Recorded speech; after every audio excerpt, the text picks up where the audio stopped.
the holiday season, and that means lots of joy, celebration, and fun, right? It also means a lot of alcohol, happy hours, and company Christmas parties, right? Is it possible to have fun without alcohol during this holiday season? My answer is, of course, you can. And in this video, I'm going to share with you 5 ways you can have fun during the holidays without booze. So if you hang out in sober spaces, you'll likely see many women sharing right now about the perils of being sober during this time of year. There's always the challenge of heightened anxiety, negative thinking patterns, kind of sleep issues, and loneliness due to grief and loss. And it's not hard to think about why that might be, since 1/4 of the $49 billion a year distilled spirits industry's profits come from the month between Thanksgiving and the New Year. You heard that correctly. 1/4 of the $49 billion revenue from the alcohol industry comes between Thanksgiving and New Year. When I read that statistic, I was totally floored. But then again, not really that surprised when we look around. That statistic is super telling about how our country views alcohol, celebrations, and stress management. But for sober women, the holiday season can bring on a lot of feelings. You know this, I'm sure.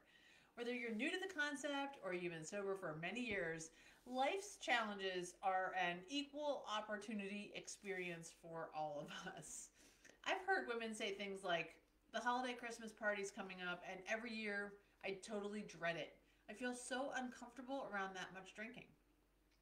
I don't feel like hosting my family this year because they come to my house and they drink all night and they create all kinds of chaos, and I just don't want it. I don't feel like I'm fun anymore, and I'm lonely. I feel unsettled, like I can't get any peace and slow down my mind. My anxiety is so high right now, I don't know how to stop the negative thoughts. So with all these feelings, parties, clinking glasses, and presents, how do you not only stay sober, but also serene during these festive times? So the first way is to make a plan not to drink.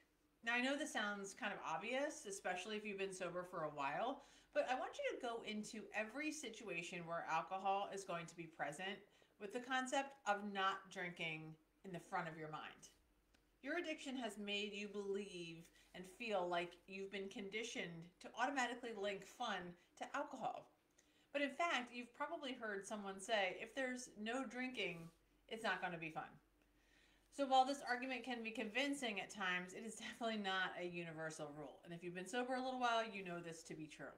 Your mindset has a great deal of power. And if you're going to be convinced that you won't have fun when you go out without alcohol, then you probably will. So I want you to do your best to have a positive mindset and be open to the possibilities of having fun without drinking. This can take a lot of the pressure off and help you avoid unnecessary stress and also those cravings to drink. So spend a few minutes a day, the day of the event, or even before the event, visualizing the scene. And maybe even your favorite non-alcoholic beverage. What will you drink? Will you bring your own drinks? Is this a place where you can have kind of your own kind of cooler with you?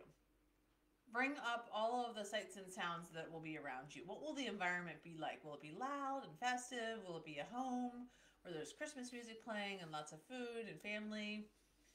Will it be a cocktail party with lots of your coworkers? Kind of step into it and really visualize what this experience is going to be like, what you'll be wearing, who you'll be with, and then what you'll be drinking. Be sure to bring your non-alcoholic drink if it's a place where you can do that, or be prepared to order something that's non-alcoholic. A lot of times restaurants and bars now have some pretty awesome mocktails directly on the menu, or if you have something that you like, you can kind of come prepared to order it. There's some really fabulous brands like Sunwink and Crisp and Crude that you can buy ahead of time and bring along with you. They come in really beautiful packaging that make them look fancy and fun and definitely like they could even be alcoholic. So I want you to show up with the mindset that you will not be drinking and be the sober woman that you are. Number two, stop explaining and, God forbid, stop apologizing. Women tend to explain that everything that they're doing and why they're doing it. They feel like they need to do that. And often we over apologize for things. So, of course, apologizing is important when we've done something wrong, where an apology would be an appropriate thing to do. But when we haven't done something wrong, it comes more out of a place of people pleasing, maybe even low self esteem or perfectionism. So I kind of want to ask you, would you feel the need to explain why you don't wear stilettos or why you don't smoke cigarettes or even who you voted for? Are these things where you feel like you need to have a justification on the back end when you answer someone's question? So stop feeling the need to explain why you don't drink unless you really want to. I mean, it's your recovery. So if you feel called to share that experience with somebody else, go ahead and do it. But if you're not there yet or you're not in a setting where you believe that's appropriate, then do not get into an explanation. You haven't done anything wrong in getting sober. In fact, it's probably the best thing you've ever done, and you don't need to apologize for it. And you only need to explain if you want to. If it's a person you feel comfortable with and who is safe to share your story with. Number three is know where the exits are. When you first got sober, likely you were taught to always have an exit strategy. You know, have those phone numbers, carry a big book if you're in a 12-step program, drive yourself to an event, and be sure to talk to your partner or your friends ahead of time and explain that you will plan to leave if you feel uncomfortable.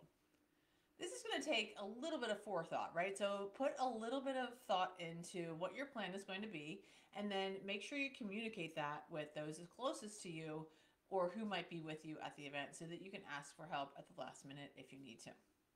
Number four is remember that not everyone is going to get it, nor do they have to. Your sobriety is about you. You stop drinking for you. You don't need anyone's approval, and you don't need to explain. This goes for emotional struggles like anxiety and depression also, or anything else that is personally going on in your life. You are the only person that is in that experience right now. You're not the only person that's gone through it, but you're the only person that has your exact set of circumstances. So when you share that with other people, just remember that not everybody's going to get it, and they don't have to. And lastly, number five, take the time to look great. Often when we look good, we feel good, right? You have just as much right to be at any of the parties, restaurants, or events as anyone else. You aren't less than because you're sober, and in fact, I would argue that it's just the opposite. So treat yourself to something new or special. Maybe a new sweater, or get your nails done, or do something for yourself to make yourself really look and feel amazing.